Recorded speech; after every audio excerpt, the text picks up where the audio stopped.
look at this. The Red River that flows through Texas and Oklahoma is at one of its highest levels in years. Officials say this is the worst flooding in nearly 2 decades. Flood warnings have been issued throughout the 2 states. Flooding has shut down all public boat launches on the river and closed 2 of the 5 locks and dams. Since many people will be driving out this holiday weekend on wet roads, a few tips now from AAA about how to do it safely. Keep your windshield wipers clean. Use daytime running lights or low beam headlights at all times. Don't use cruise control. It can be dangerous in wet driving conditions. And to avoid hydroplaning, slow down. Avoid braking hard or turning sharply, and drive in the tracks of the vehicle ahead of you. Uber is officially back to Kansas. Governor Sam Brownback signed a compromise that the ride-sharing company agrees with. Service was back up and running on Friday afternoon. The agreement does mean that Uber drivers will now have more regulations. Now, Uber drivers need to be insured the entire time they are signed now onto that app.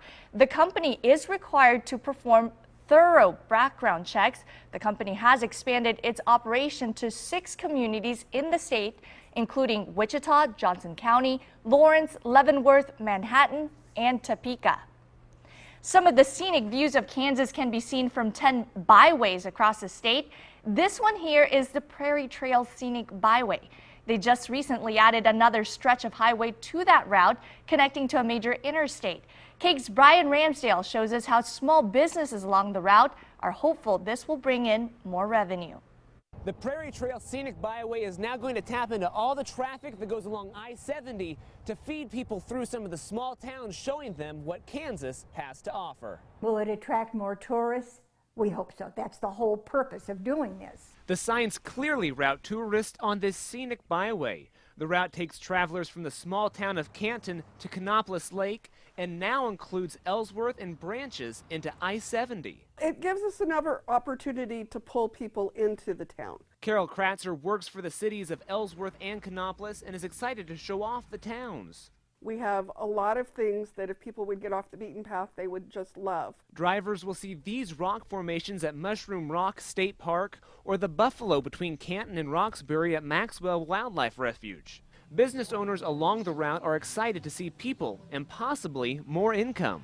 The extension of the byways is just the next step in bringing more people and letting them discover what we have here in central Kansas. Anything that will sustain tourism and bring people into the community is well worth it. Sue Schlegel has been working to get the byway extended. She says she's heard this for years. I didn't know there was such a place along here. Schlegel says for people looking for something to do, this byway is their answer.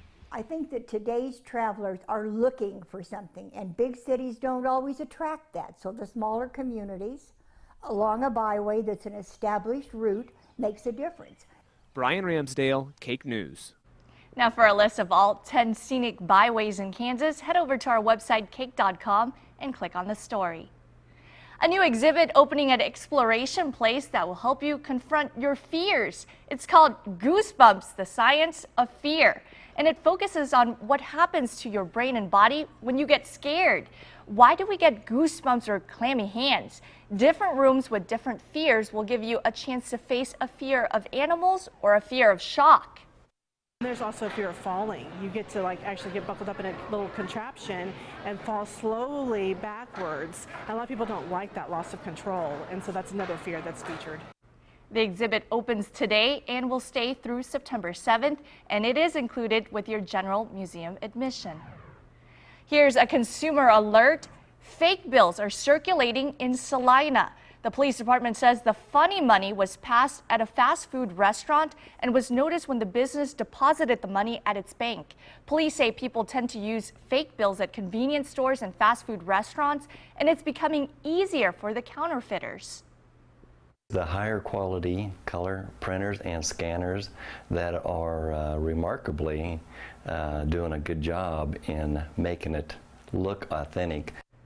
Now, we checked with Wichita Police on counterfeits. They also say they've seen a significant increase. If you're a Westar Energy customer, you'll soon have to pay a little more for service. It's due to an increase in Westar's environmental cost recovery rider of nearly $11 million. What that does is reimburse Westar for the cost of required environmental projects. Starting next month, an average residential customer will have an increase of 53 cents. Fears over bird flu driving egg prices to a record high.